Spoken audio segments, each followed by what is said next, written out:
and they say,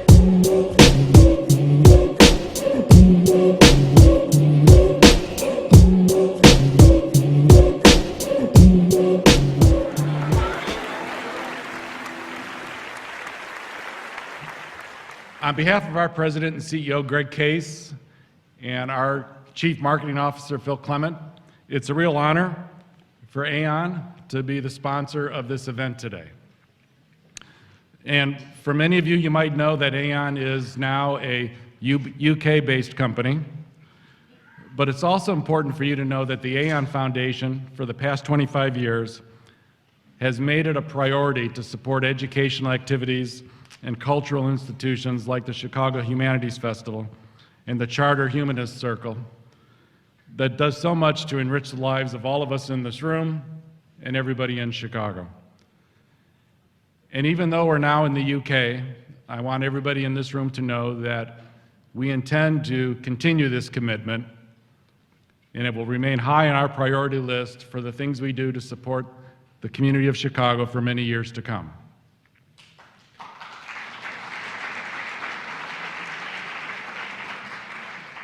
On behalf of my colleagues at Aon, I want to thank the Charter Humanist Circle and its members for their very valuable support.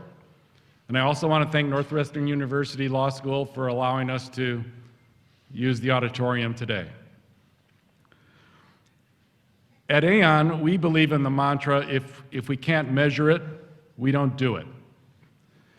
And because of that, it's a real honor for us to be here supporting and introducing Dr. Philip Kotler.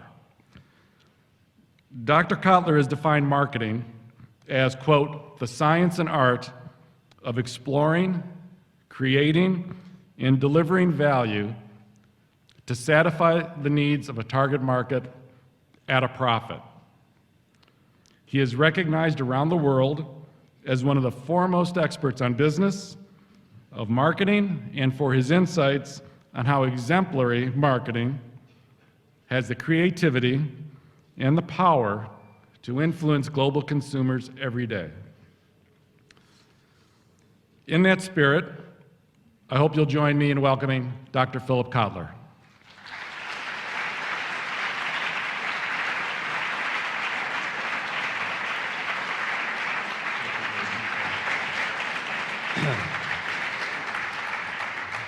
Now, before I turn the microphone over to Dr. Kotler, in the spirit of marketing, maybe many of you in this room know that Aon does a great many things globally, but one of the things that we've done that has created tremendous brand awareness for our firm is our sponsorship of the Manchester United football team, which by today won 2-1 versus Arsenal. Right now we're at the top of the Premier League. So in that spirit, I would like to present Dr. Kotler with his very own personalized Manchester United. Thank you, David. David, thank you very much, and I will wear this in a fantasy way. May I say, I really appreciate your introduction. Of all the introductions I've received, yours is the most recent.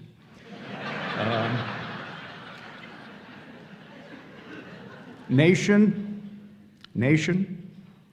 well, you may know of Stephen Colbert, so I can't pull it off the same way. There will be two groups with respect to marketing. There will be a group that doesn't like marketing. And I'm going to give you why they don't like marketing and the justifications. I will also tell you there's another group who loves marketing. So before we're through, you will be totally confused, or at least opinionated. So what I want to do is tell you that these are called Confessions of a Marketer. That's, by the way, borrowed from David Ogilvy, who wrote a wonderful book called Confessions of an Advertising Man. And let me move on and say, why is marketing a topic for the humanities? And we would say that There's a couple of reasons. One, I regard marketing as a humanistic subject because marketing has affected our lifestyles, has created, not only affected a lifestyle, but created lifestyles. And we should be, from a point of view of popular interest, interested in that. And it really, I want to say that marketing is very American, that its beginnings are very American. That doesn't mean there weren't manifestations of marketing earlier. And as a matter of fact, I'd like to give you a very short history of marketing so that you understand what we mean by the word. As a matter of fact, if you took a dictionary, a Webster's dictionary, in the year 1900 and looked up the word marketing, you would not find it in the dictionary. Yes, you would find the word market, but not the word marketing. If you then picked a dictionary 1910, you would find the word marketing in it because marketing is about 100 years old. And it's much more than selling. So let me show you. Let's start biblically. Let's start biblically. Who is the marketer in this picture? This is the biblical narrative. Who is the first marketer in the world? I hear Eve, the snake. I hate to admit it because snakes sounds like sneaky and so on and so forth. But the fact is that it was the snake who sold Eve on getting Adam to eat an apple. So it goes way back. At least selling goes way back. Now let's go further. Here is the father of marketing. Wow, what an insult to him. I mean, that's Aristotle. Recently, I was at a group, a little party, and we were speculating who we would like to meet most if we had an hour with such a person. And it boiled down to Plato, Socrates, or Aristotle. That's a hard one. It turns out that my vote went for Aristotle. Aristotle was Google at the time. He knew more about everything than anyone in the world. He wrote on science, politics, economics, rhetoric, art, and everything. Now, why do I say that he had some marketing impact? Let me read the definition of rhetoric, and he's not the founder of rhetoric, by the way. The founders were the Sophists around 600 BC. They were a group who wanted to use selling and speech and persuasion for their own devious ends. But Aristotle put the discipline of rhetoric on its feet. Rhetoric is the art that aims to improve the facility of speakers or writers who attempt to inform, persuade, or motivate particular audiences in specific situations. It is the faculty of observing, in any given case, the available means of persuasion. So, in a sense, he could be the father of selling, the idea of getting someone to do something that they might not have done otherwise. So, let's move on about other early manifestations of marketing. I know many of you cannot necessarily read this, so I will read it. But the first department store opened when and in what country? Normally, if you're in France and you ask the question, they will say, of course, we invented the department store. It was about 1845, the same time we invented paperweights and some other things. But it turns out that the first department store was in Japan, Mitsui Company, which is still alive and well. So that's where one of our retailing forms started. The next one is the first newspaper that carried an ad. There were newspapers early, but the first ad appeared in England in 1652, and it advertised coffee. And then the first ad agency started a little later, much later, N.W. Ayers, which is still a prosperous advertising agency. First time a brand was put on a commodity, the commodity being soap, the brand name was Pears Soap. And then the first packaging appeared a little later, and finally we had a marketing research department formed. So, now the word markets has been around all these years. The Middle Ages had markets. In fact, whenever, I would even say the agora in ancient Greece, that means the marketplace. In ancient Greece, people would come on a particular day and to sell things. In the Middle Ages, there were market days.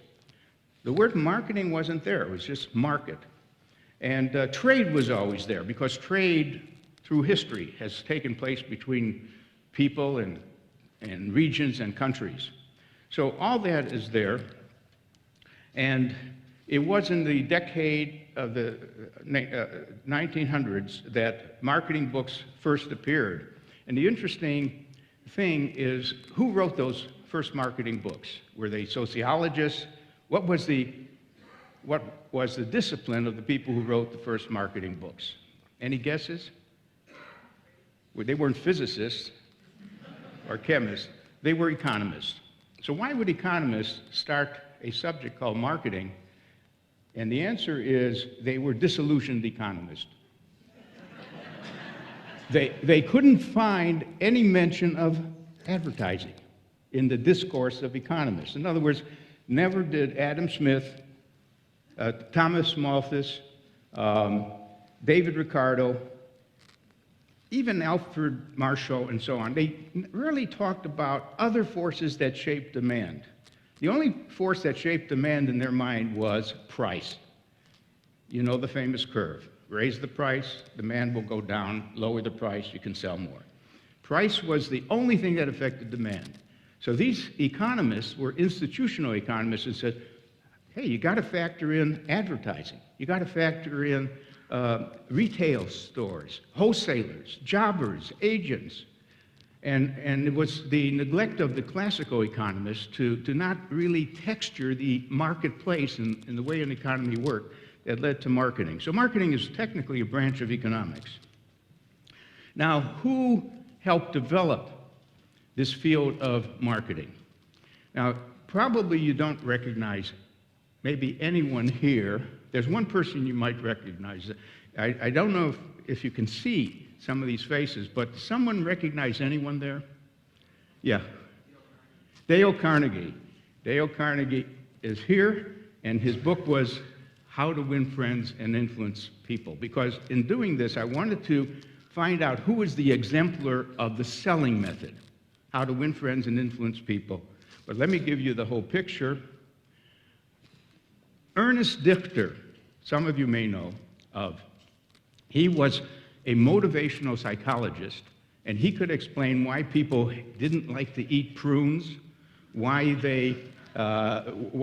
cigars were offending some people, and all kinds of things. In his book called The Study of Desire, he apparently studied with Sigmund Freud, and he brought that kind of mind to marketing.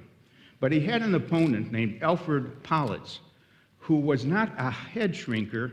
We call him a counter, a nose counter. The expressions we would use, if you were very psychological, you were a head shrinker, and otherwise you were a nose counter, namely a surveyor. You surveyed people, you found out what percentage of people were of a certain age, and why did they buy a particular product. Julius Rosenwald was very much behind the formation of the Sears Company, which was an important episode in the development of our retail chains.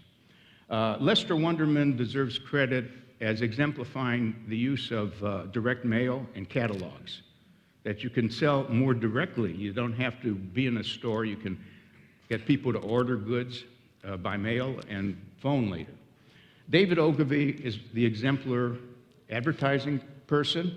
Then Stanley Marcus of Neiman Marcus was the fellow who could walk into any retail store and give them 100 suggestions on how to improve the layout, the size of the aisles, and make a difference in the volume of business. Edward Bernays is the father of public relations in the United States. His name has sort of become obscure, but he really was a very important person. The word propaganda was often used in connection with his work because people thought it was a model to motivate you to feel a certain way about anything, regardless of the standards involved. And then there's Dale Carnegie. In any case, how did marketing get its start? Marketing got its start in sales departments. Every company has a sales group. And the salespeople really want to be in the office of a customer because that's the only way something happens. So they don't want to do a lot of homework. For example, 3 things they didn't want to do. They didn't want to do consumer research in a systematic way because that's taking their time away from selling to customers. Secondly, they would have liked someone else to find leads. Now, a lead means a prospect. In fact, we distinguish between a hot lead, oh boy, he's ready to buy. He even called us to buy, a warm lead, a cold lead, and so on. Someone else should do that for the salespeople so they don't waste their time making calls. And the third thing was someone had to prepare brochures and ads. And the salesman is not skilled, the salesperson isn't skilled at communicating through advertising and brochures. So sales departments added 3 people or hired them from time to time. Later on, it exploded to the day today when we have multinationals running with marketing.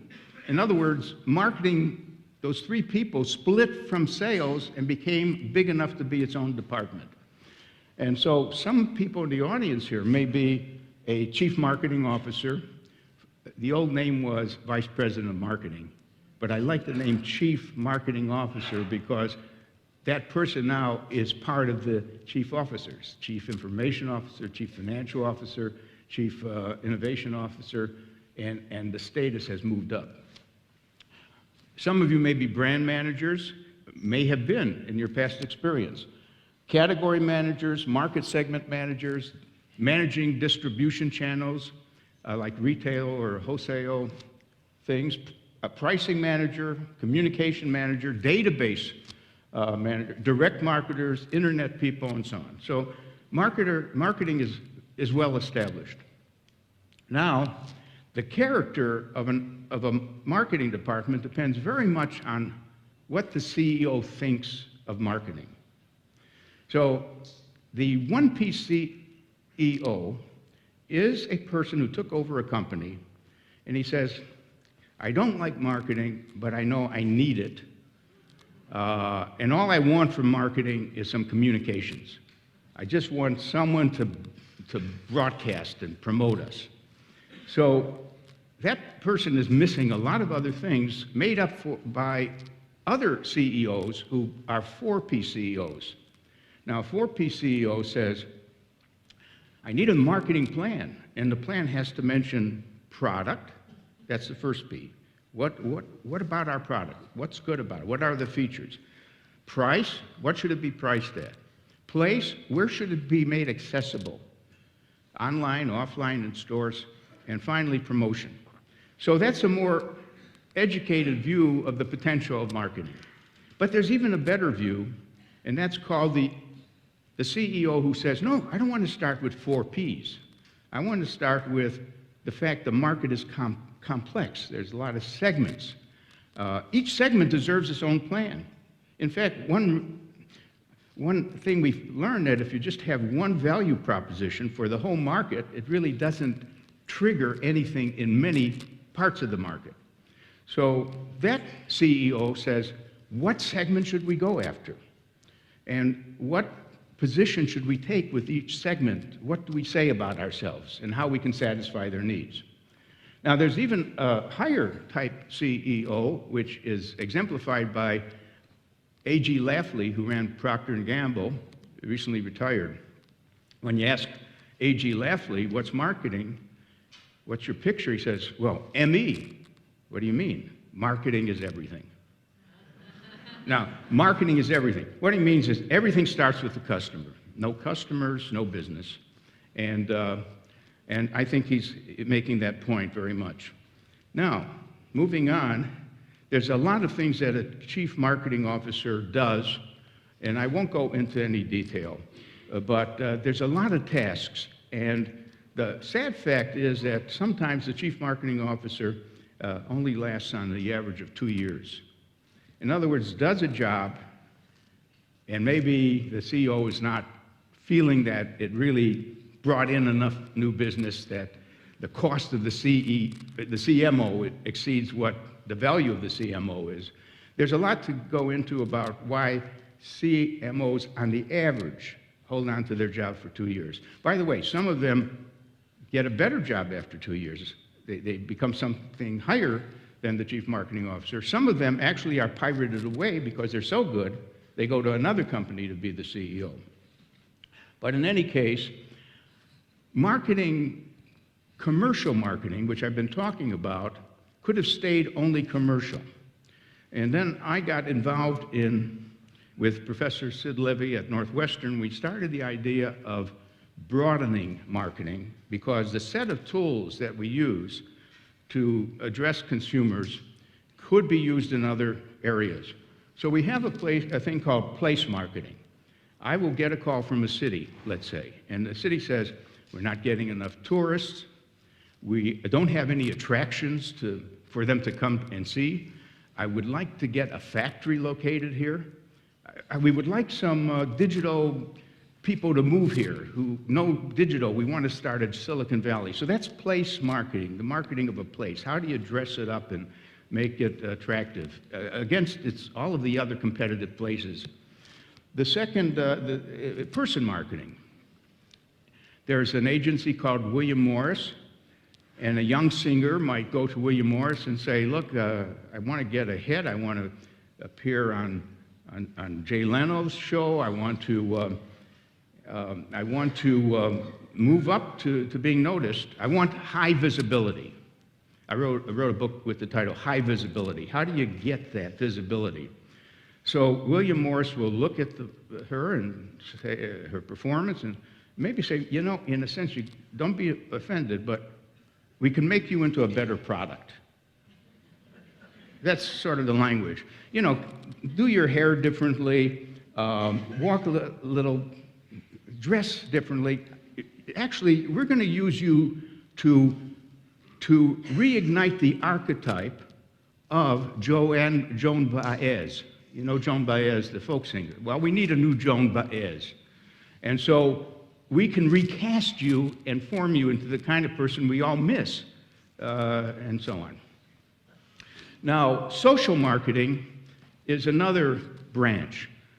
Today, there are 2,000 social marketers around the world trying to help people eat better, exercise more, say no to drugs, stop smoking, get off of tobacco, say no to a number of things.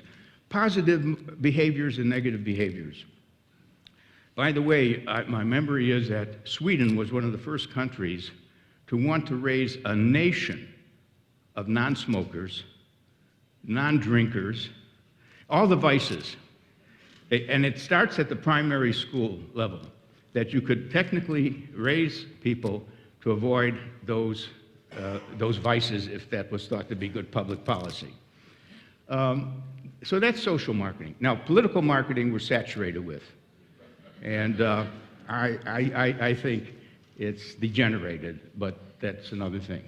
Fundraising is part of marketing. I mean, fundraising is an odd form because you're not exchanging. Everything else is sort of an exchange of values. Fundraising seems to be a one-way transfer. Here's some money for the museum. But any fundraiser knows there's something that should come back to the person who is the donor and supporter of a museum. And working that way is important. So these are offshoots. Now, all of us do marketing.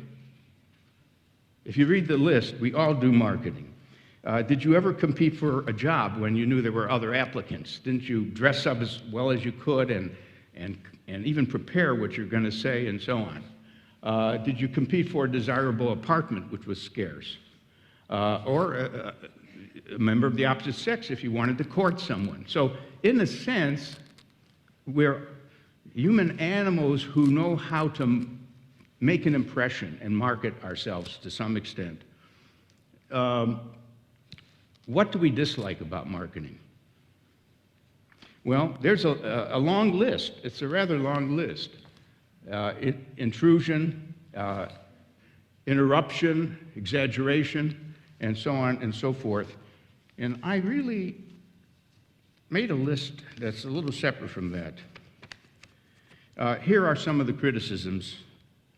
Marketers get consumers to want and spend more than they can afford. And we know that from the financial disaster, that people were buying homes with maybe nothing down. Marketers are skilled at creating brand differentiation where it shouldn't exist, like with commodities, you know, a chicken is a chicken, cement is cement. So they spend a lot of time trying to tell you their cement is really better, their salt is really better, and so on. Marketers want to produce and sell more goods without considering the resource and environmental costs of producing the goods. The planet Earth is affected by the amount of production and the care with which it's done. Marketers had not paid sufficient attention to product safety. And we know that because Ralph Nader made his career, basically, the unsafety in cars, and then we got lead poisoning, we got asbestos problems, and so on. Here's a serious criticisms. Marketers, and this is not all marketers, these are some particular companies and so on. Marketers favor giving the public what it wants, whether it's good or not for them. Sure, I'll sell you cigarettes. I'll sell you anything that will make money. Therefore, marketing promotes a materialistic mindset that is, we get turned on to more of a materialistic world, a world of ever-changing products and services and keeping up with the Joneses and some of that. Marketers rarely talk about sane consumption. Yeah, some beer companies say, please enjoy our beer, but don't drink too much. That's nice that no one listens to that, and you still have binge drinking, but they're trying to do what they can. And so on and so forth. Now, let me just say there's another side. This is important too, because it's not a simple picture. The other side of it is marketing has undoubtedly raised the standard of living in the United States. People don't naturally buy new things. In other words, do you know people used to keep their refrigerators, which weren't refrigerators at the time, they were ice boxes, and they would keep going out and getting some ice and putting it in the box and so on. And even the washing machines were very slow to take. In other words, it would be expensive to buy a new appliance, but marketers persisted in saying your life will be better with new appliances, and that's one of its jobs. I would even go so far as to say that marketing is so connected to the idea of the middle class. We're talking about preserving and building the middle class and the lifestyle that goes with it, and marketing is an essential definer of what it is to be and want, what it is to want as a member of the middle class.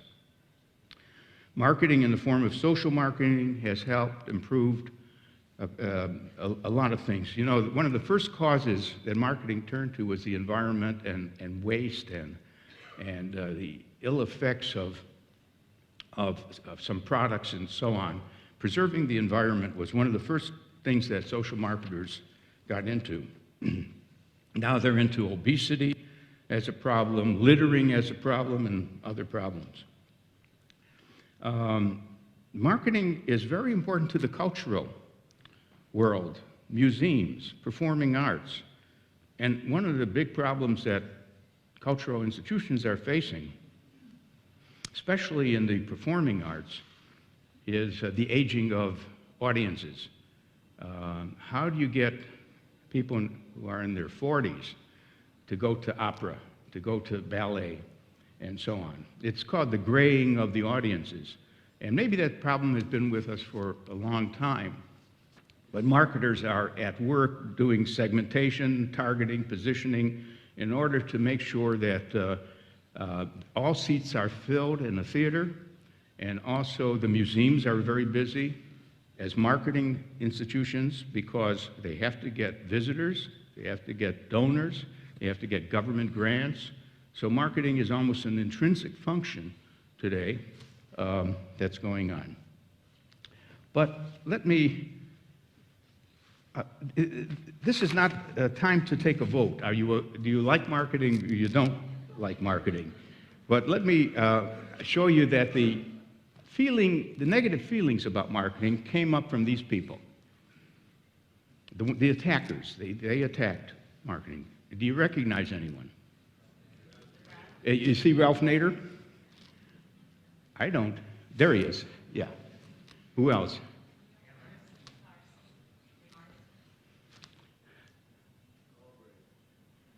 Well, it is Ralph Nader. Unsafe at Any Speed. Rachel Carlson, by the way, deserves so much more credit than we've given to her for her book on the Silent Spring, which was about the chemical pollution, the pesticides that we're getting into our spring water and so on. Vance Packard, who popularized the idea that we are hidden persuaders, that when you go into a movie theater, you don't know this, but an ad is sort of flashing to go and get some popcorn before you sit down.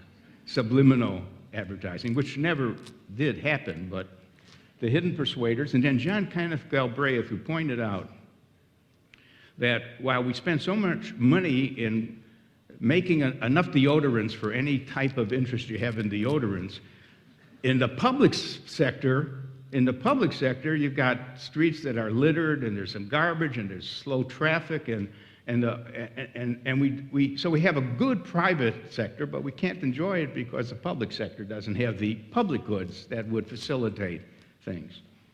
You got Naomi Klein, who's probably the prototype person now for attacking branding. Brands, they're awful. You're paying more than you need to pay. The book is called No Logo, logo being another name for brand. And Michael Sandel has this new book out, which is really interesting and worth reading. He's the fellow who ran a course on justice and would ask groups about this size at Harvard, what is the just thing to do in each situation. But his new book is called What Money Can't Buy, The Moral Limits of Marketing, where he points out that if you're in jail in California and you don't like to sell, you can pay for a better sell. You know, maybe one with a computer if you want a computer and so on. But he thinks today our culture divides people in social classes more clearly. We used to go to ball games. I would sit next to someone who was rich and someone who was poor. We'd all stand in the same line for hot dogs. Today, the guys who are rich are up in the skybox, and he calls it the skyboxification of the United States, the skyboxification. They're eating filet mignon, and we peasants are down there standing in line for our hot dog. So we are not meeting each other as we used to in the older days. It's a very interesting treatment. I like to quote Will Rogers with this remark. If advertisers spent the same amount of money that on improving the product as they do on advertising, they wouldn't have to advertise it. And that's, by the way, that's a very profound observation because in the age of the internet, it's so much easier to talk about a product you like to others and also about a product you don't like.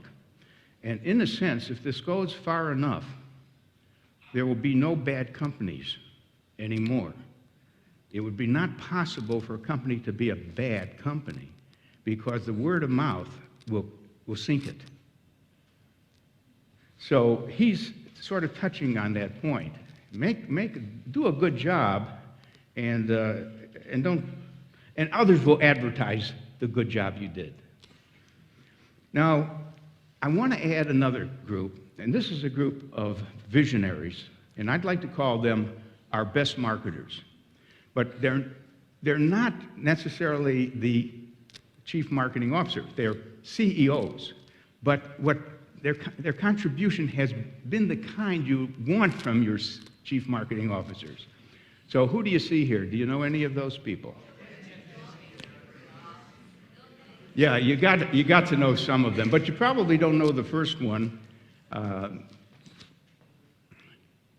Ingvar Kamprad.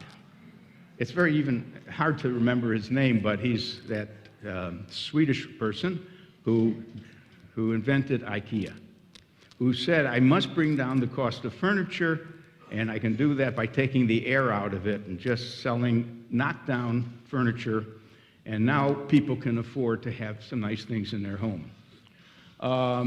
Richard Branson is phenomenal.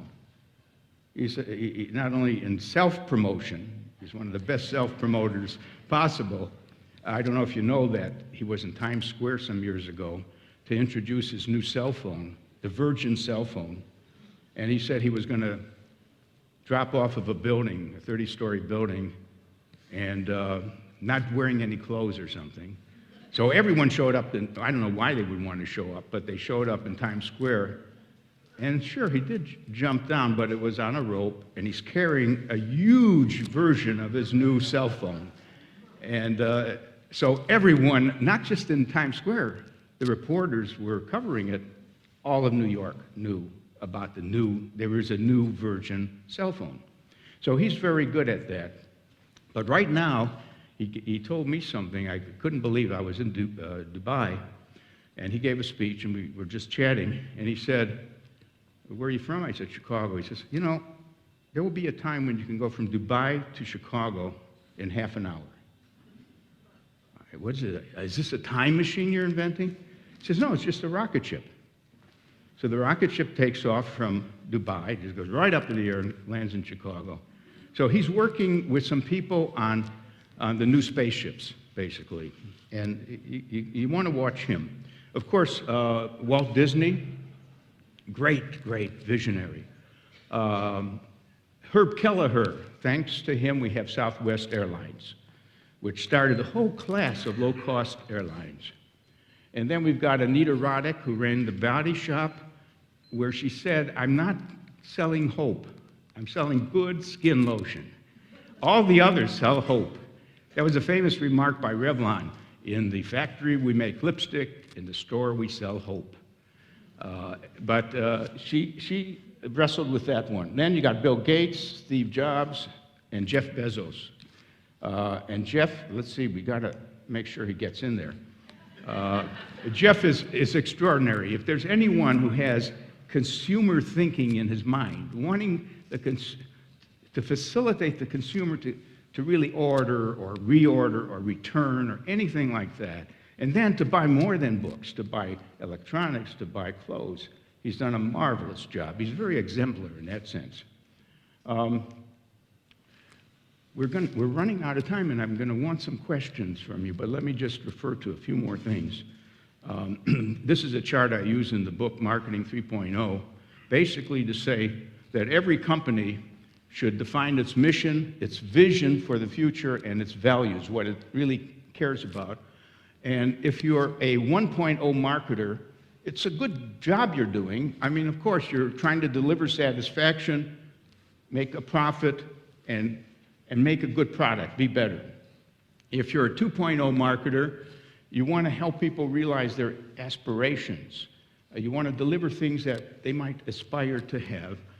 They will return frequently to buy more, and your product is different than the others. Not only better, but different.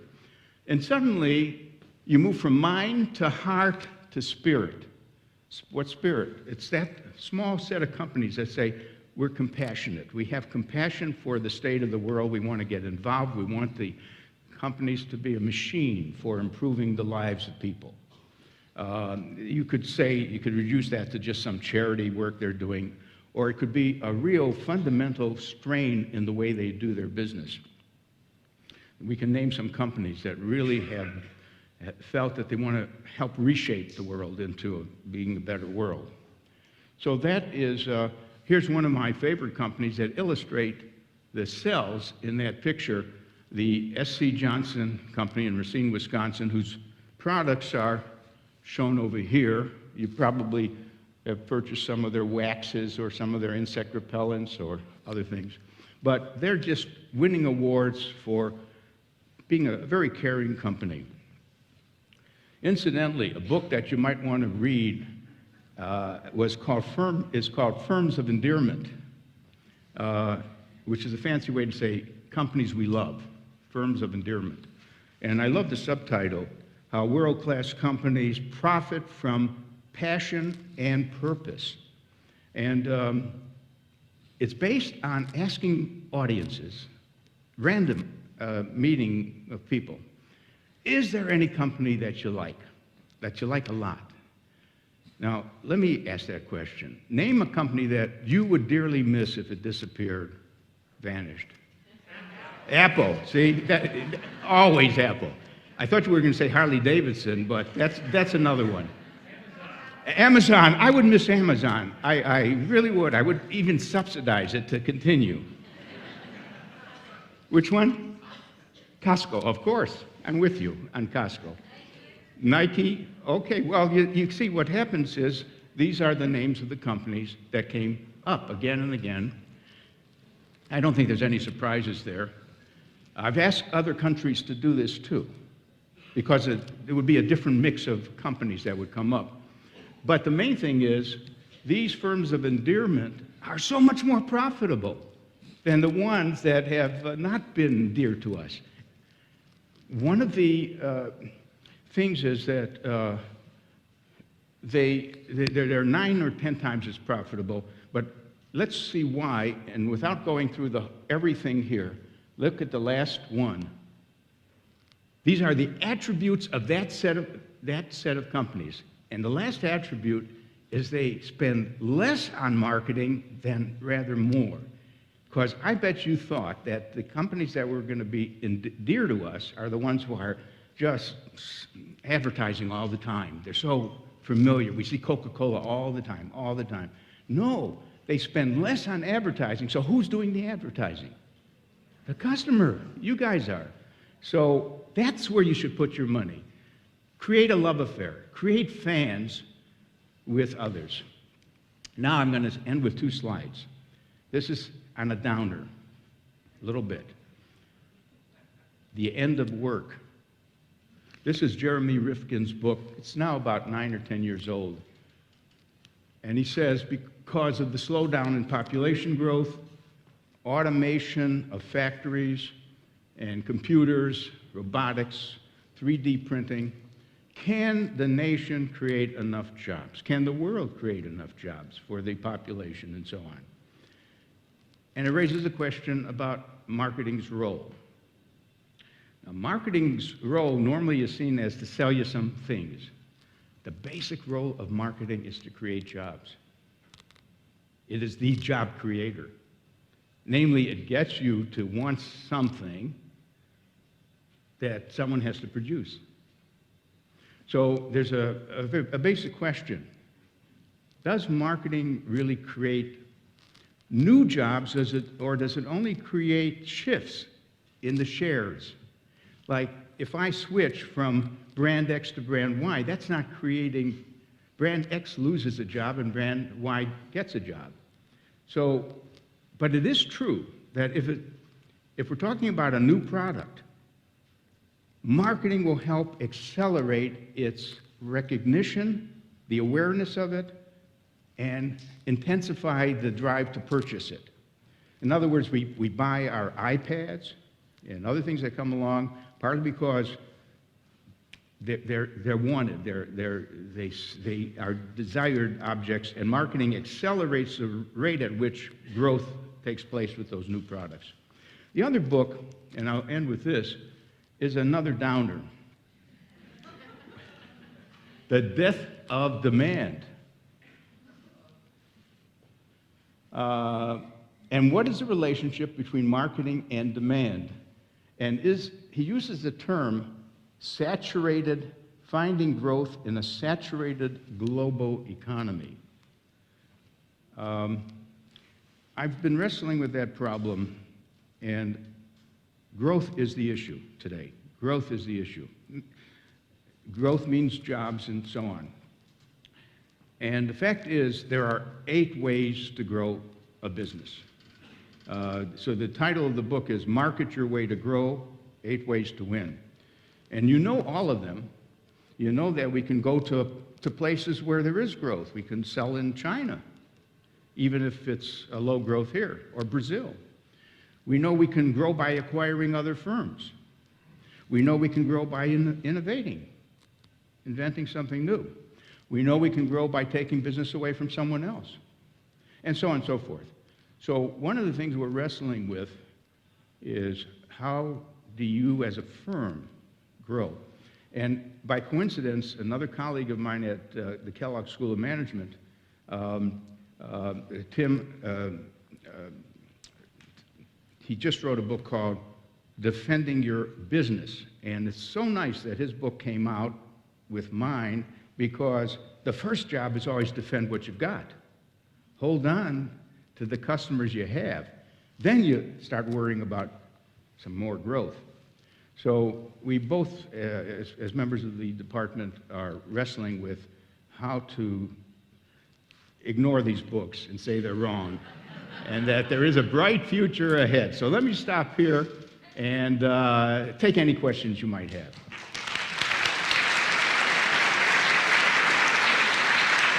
Thank you. Okay, we have time for a few questions for Professor Kotler. Is there anyone on this side of the auditorium that would like to ask a question? Any Yes. hands up? Yes, I see you over there.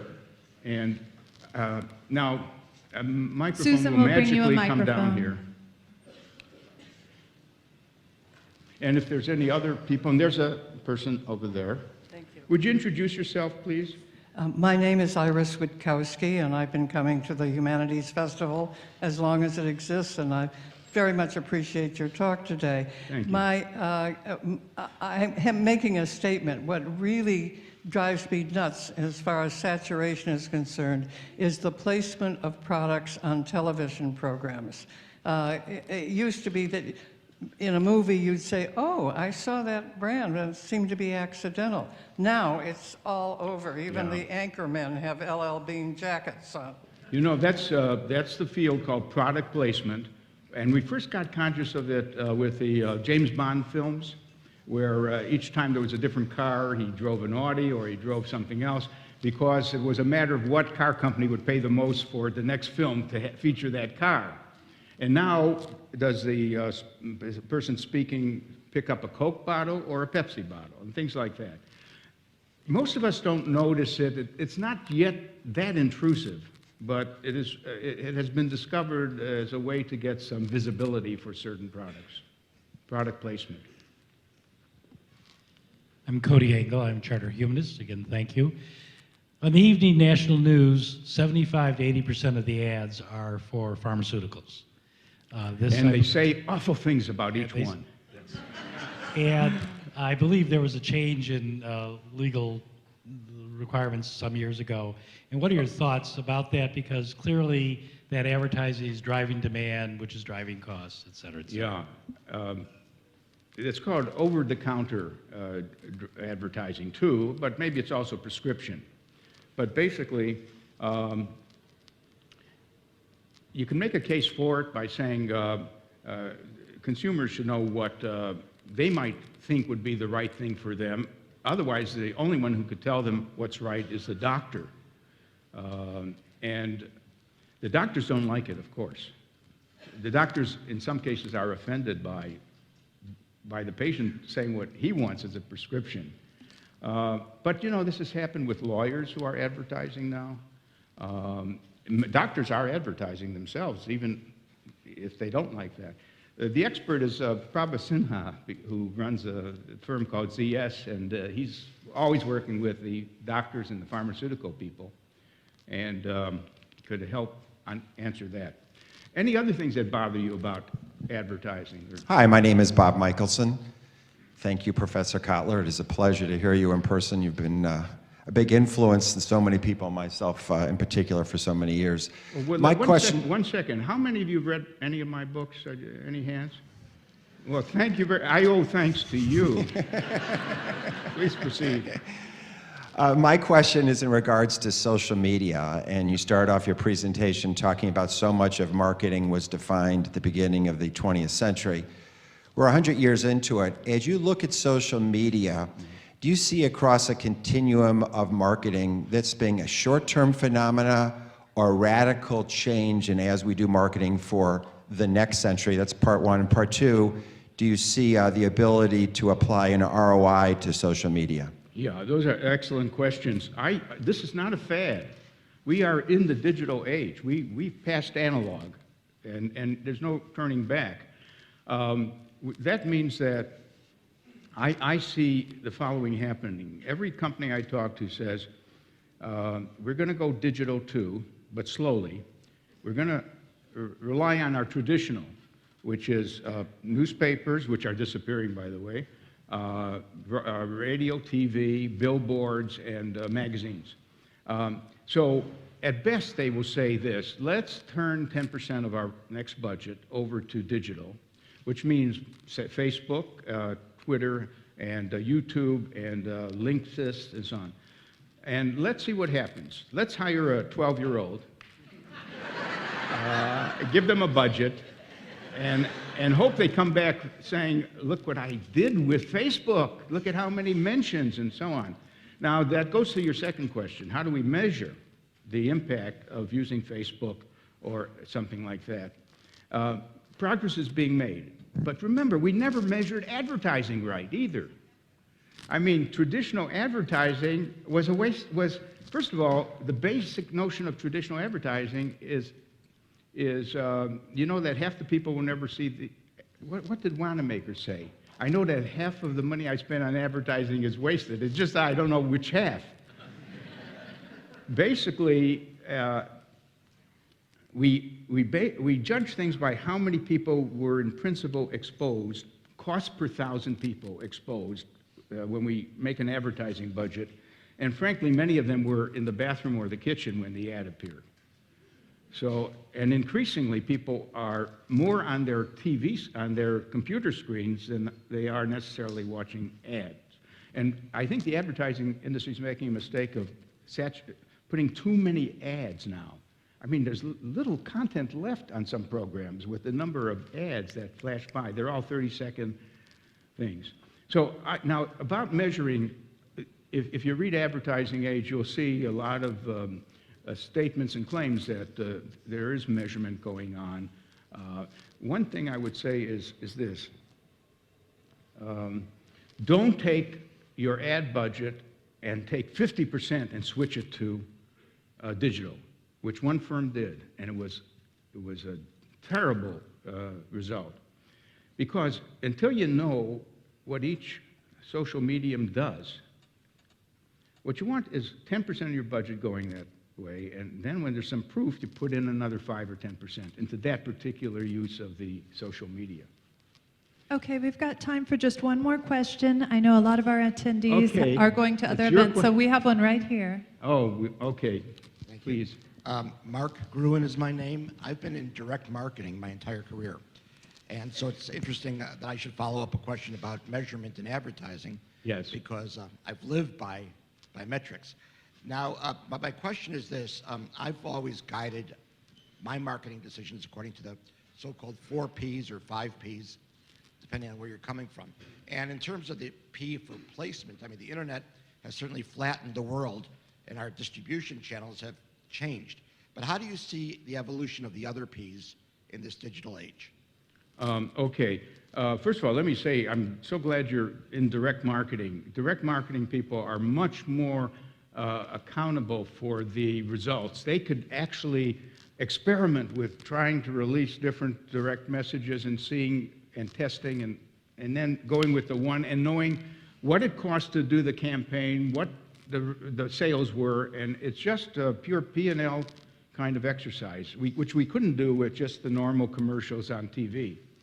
Now, are you asking where the other 3 Ps are going, in a sense? Like what's happening to product thinking and pricing and place? See, there will be new distribution channels all the time. I've been asked this question when I wrote the book Marketing 3.0, which is really the case that some companies should be socially responsible as well. Someone would ask me, what are you going to come up with 4.0?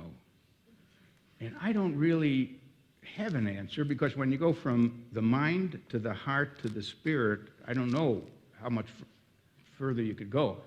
But I am thinking that 4.0 is going to describe companies in the future that are building ecosystems and platforms where we get involved with them in such a way that everything is being supplied that we want as an individual. Think of iTunes. Think of the iPhone, iTunes, the whole setup of think of Harley Davidson. If I buy a Harley Davidson, I'm a member of what they call them, the hogs. I'm a hog, a Harley owner groupie. And not only that, I can take my motorcycle and just go and meet people I don't know. Some have beards. Others have beards, but they're fake. They're wearing leather jackets. These are business people. They're maybe chief financial officers, but they want to be macho.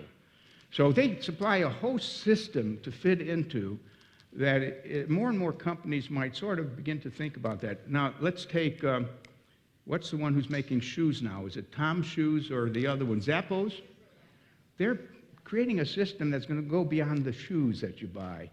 It's going to go into clothing. So some companies, as one evolution for certain companies, by the way, it's not different in business to business, where a company that Boeing supplies 747s and other planes, they have to create a whole system. So you can't even leave it. You know, once you get involved, once you get with IBM, you're not going to leave for Honeywell or something like that. So this is maybe what 4.0 thinking will do. In other words, it won't be product-centered, it will be system-centered, a whole system. I think we're out of time. Thank you very much.